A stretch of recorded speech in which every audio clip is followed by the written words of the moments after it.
It's wild when you think about how far you've come and how much you forget. It's these bouts of clarity, a reminder of where you've come from, what you've learned, what you experienced that shaped your future. When working in the occult, it's easy over time to get lost in the experiences that you forget, things that brought you to this point.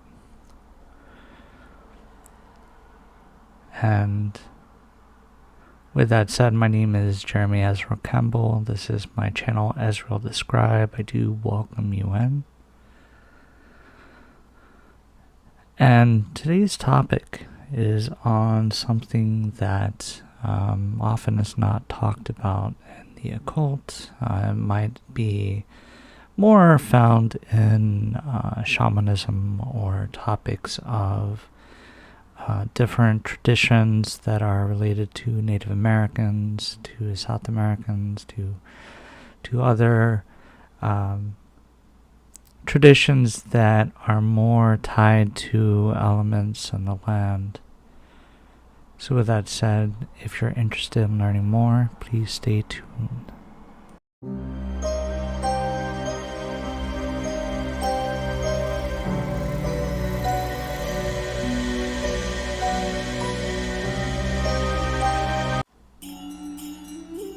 Sacre Flame, Arhuk or death. The sacred flame still burns. Welcome back to my channel. As I stated before, the topic today is on different aspects of relations. There's a powerful phrase I have heard, is to all our relations. To all our relations. You would hear this, that to all our relations, often in a prayer, usually at the end, similar to Amen or in nomine draconis, like an ending or somewhat a B. They would say to all our relations, and it's kind of like an honor to all your relations. And in the path working of shamanism or working with spirits, elements, these relations are your connections, your bridge to the divine in that aspect. And there's the common traditional belief is that we're all one, we're all connected to each other, everything is from that one spark, that one relation. So to connect with all of these relations and then to say, I give thanks to all my relations. You're honoring all your relations.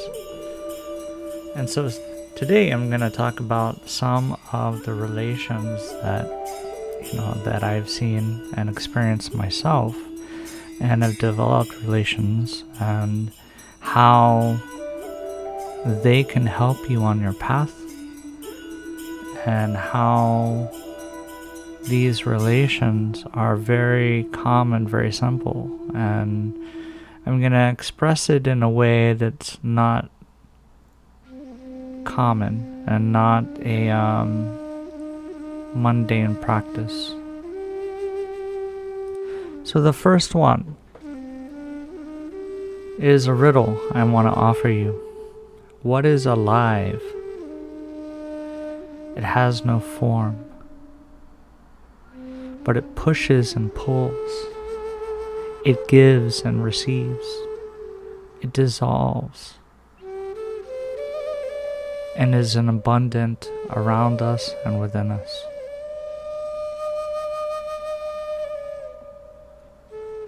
I'm going to pause for a moment See if you can use your ESP to get the answer.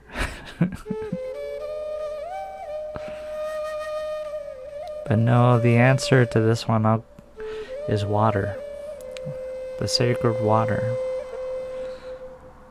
And when I say sacred water, is a practice that many that are in tune with the element of water, that see its divine principles and properties, and honors it and respect. They're the water keepers. It's the sacred water. It's one of the greatest cleaners, purifiers, is water. When we take a shower, what do we take a shower in? Water. And it doesn't just purify and clean. It also nourishes and revives. What do we drink? We drink water. There's been studies, I think it's the Dr. Emoto, who did a study about, screaming in water, in a water bowl, and then giving affirmations of love to another bowl of water. And then when they did an analysis under a microscope, the properties of both waters had changed. The one that the person was screaming in had these very dense layers, and then the one that was given the love, it had more of a vibrancy to it. So with that said, these water holds. I've been in practices with helping a Native American healer help someone, and he had a glass of water next to where the patient was lying, and towards the end I was getting thirsty, and I was gonna drink the glass of water because I thought it was being offered to us for as after the healing ceremony. And then the Apache healer, William Two Feather, said, no, don't drink it. It contains a lot of the gunk that was taken out of the patient. It was removed. It absorbed all that negative energy, and so we dumped it on the earth and let the earth recycle it. But with that said, the water can pull, or it can hold. It can absorb.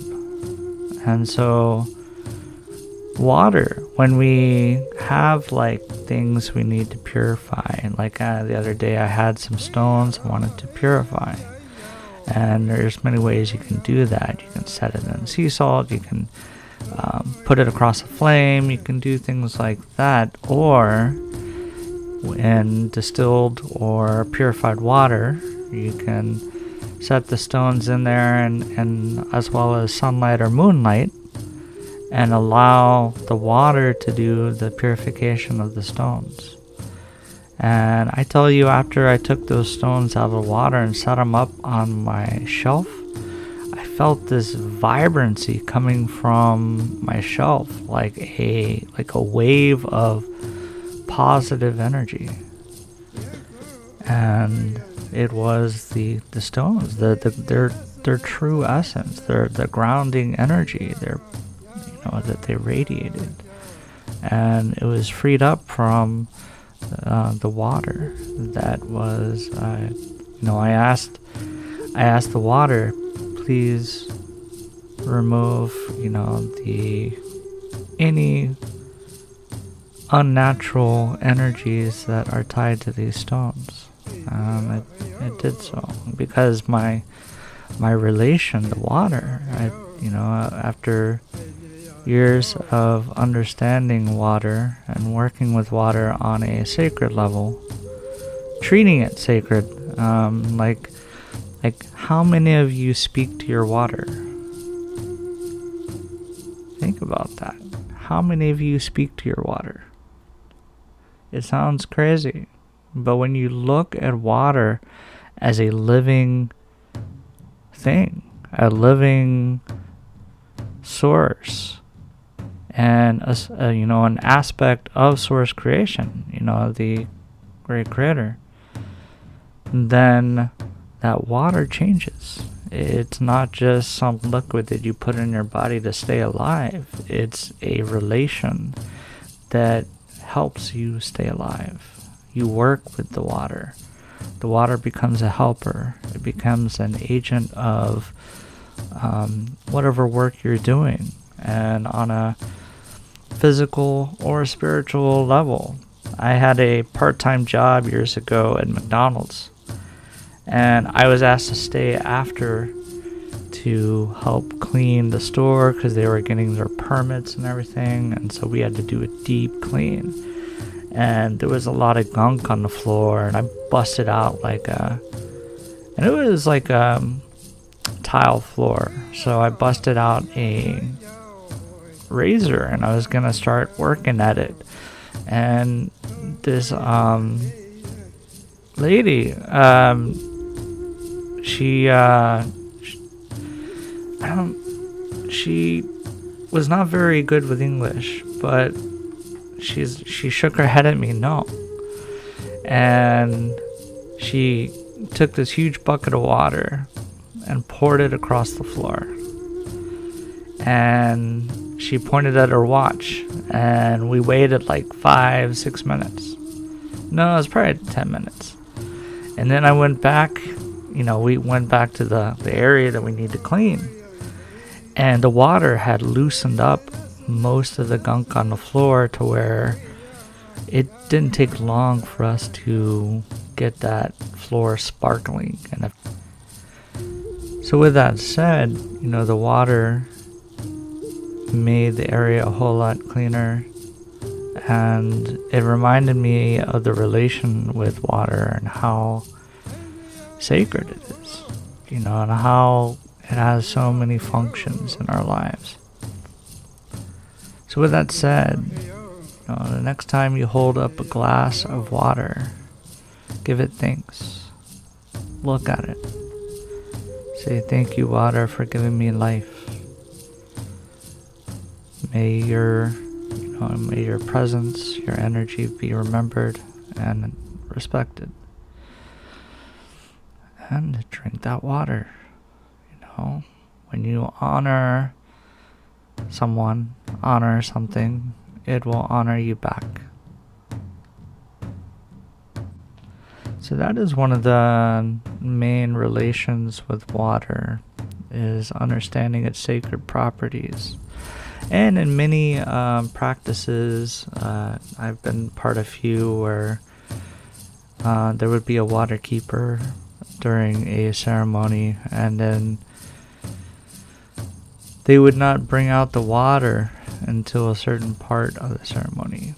And it was usually during, after many hours had passed and heat and dryness would set in and you were really thirsty.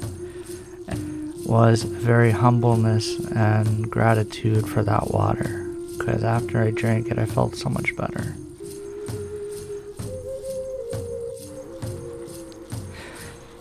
Now another such relation that we don't always think of as a relation is the relation with nature. And when I talk about nature, I'm talking about wood, I'm talking about stones, crystals, stones,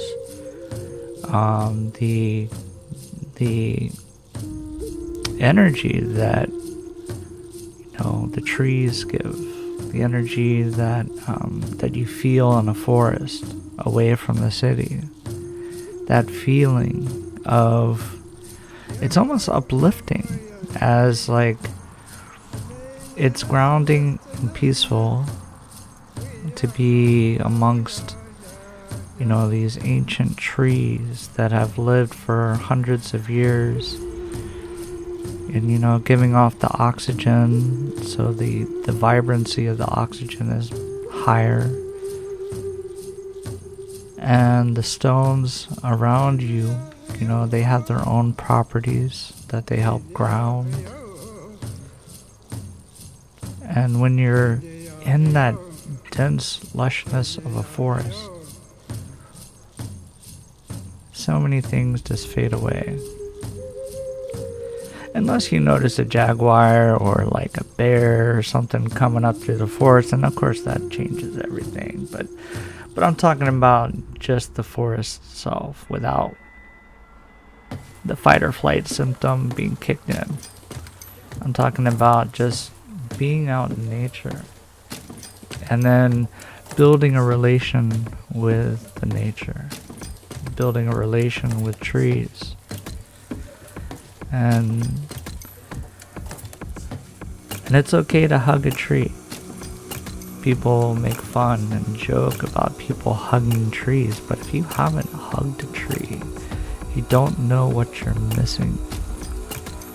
There's a grounding presence about a tree that when you hug it and don't think about anything else but that hug, you know, your worries just drain away. Now, another such relation is dear to my heart, and this is one that I've developed over time, going back, I want to say close to 15 years, 20, almost, 15 years, is the element of fire. And I know many are saying, how do you have a relation with fire? And are you a pyro? Are you a pyromaniac? Are you going to go burn places? Do you want to, like Beavis and Butthead? Fire!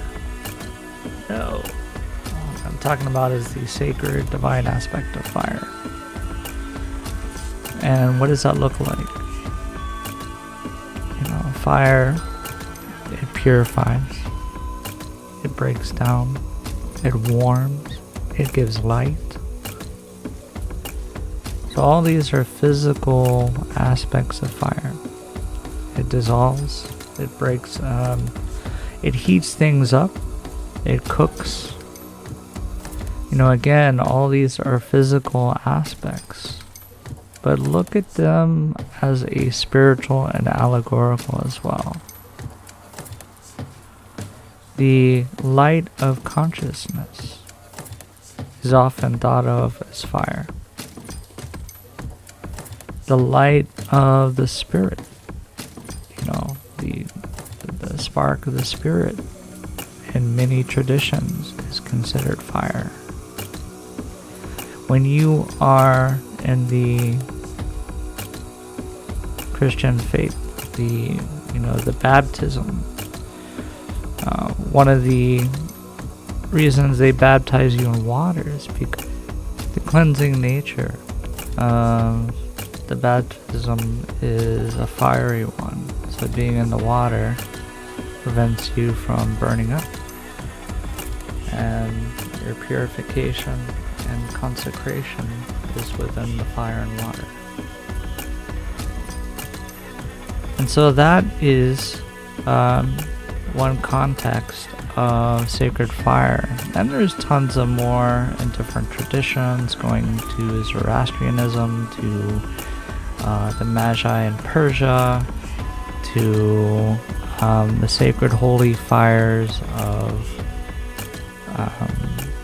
in the Hindu tradition, and I could go on and on and on. But the context of the fire, when I was working as a fire keeper or fire tender for many shamanistic ceremonies,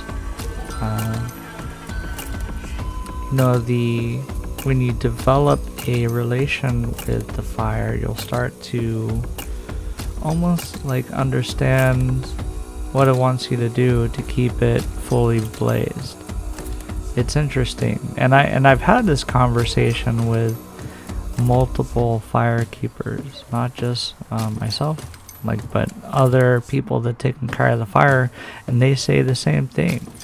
The fire speaks to them.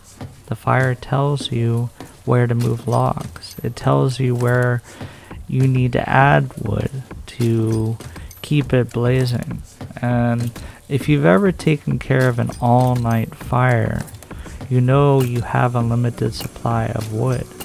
So you have to monitor how much you put on, keep it lit and blazing enough so that it keeps everyone warm, keeps the light in the space.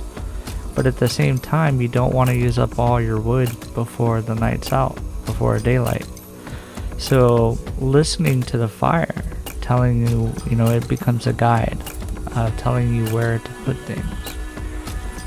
And then taking it from the physical aspect of taking care of a fire, looking at your heart fire, your own fire within.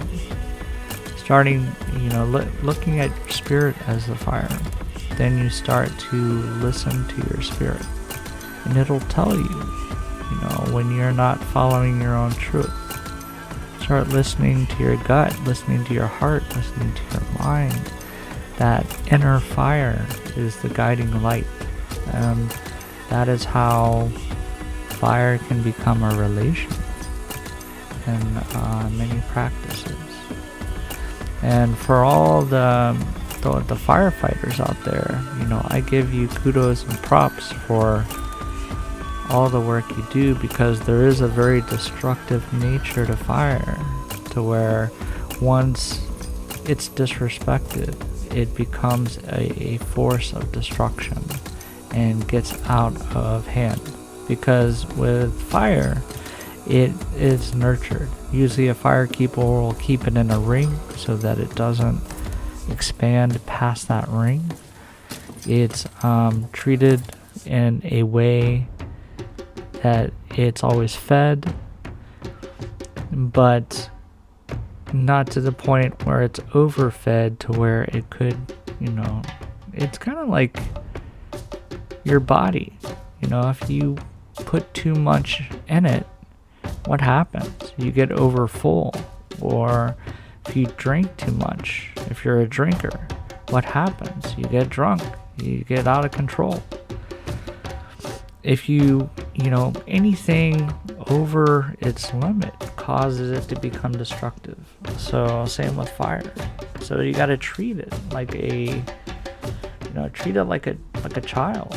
That it's, you don't want to overfeed your child, or you don't want to overfeed or, disrespect it. So with that said, when, you say to all my relations, that also means water, earth, and fire. And then tying into the last common element is air, with giving thanks to the breath, giving thanks to the oxygen that is around us, that thanks to the trees that give it to us, thanks to the algae, to the seas that gives us that rich oxygen that we breathe. And then the oxygen, to keep a fire alive, or the carbon dioxide to the trees to give that oxygen back to us. It's that give and receive. And taking time to give thanks to the oxygen and the winds. Looking at the winds as a relation, there's many different takes on this, but Nodos in the east, Zephyrus in the west, Sol in the south, And I've only heard one group in my past history experience that looked at soul as, because soul in many traditions is the sun, but it's also the solar winds of the sun. And being at the time, the group that I was a part of was of Texas, we looked at the south as the heat, the equator. So Sol representing the south winds, and then Boreas of the north, the northern freezing cold winds. And so when you develop these relations to the winds, and you call out to them and honor them and respect them, they recognizing their divine nature, that they were created for, their purpose. And you begin to build a relationship with them. Then you can call on them to help in your practices. If you need some cleansing winds, Boreas is a great cleanser. It's very fierce, cold, and fast. And then for passion, you got Sol with the southern winds, the fiery winds. And then for calming energies, you got Zephyrus in the west, bringing in those calming winds to kind of soothe a situation. And then with Nodos in the east, the intellectual nature, and that's also going into the correspondences of directions. But also the winds correlate with that, and that is all part of air and the divine nature of air. And these are practices that I learned in Wicca, but it goes further back. These were some of the ideas the Greeks had regarding the winds, such as Zephyrus, Nodos, and Boreas. And so, with that said, it's a much older practice and traditions to honor the divine currents of air, because we breathe it, we need it to live. Our body thrives on it. And if we honor it, it will honor us. And how do you honor it? You honor your body. You honor, you give nitrogen back to the earth to allow it to provide that clean oxygen. So with that said, this is my video on the relations, non-common relations that is sometimes viewed in the occult, shamanism, paganism, and spiritual practices of many religious traditions. And I want to share on it because I had these bouts of clarity that I needed to have and needed to share with you all. So with that said, if you liked this video, please don't forget to hit the like button as well as subscribe to receive more videos like this. And I wish you safe travels always.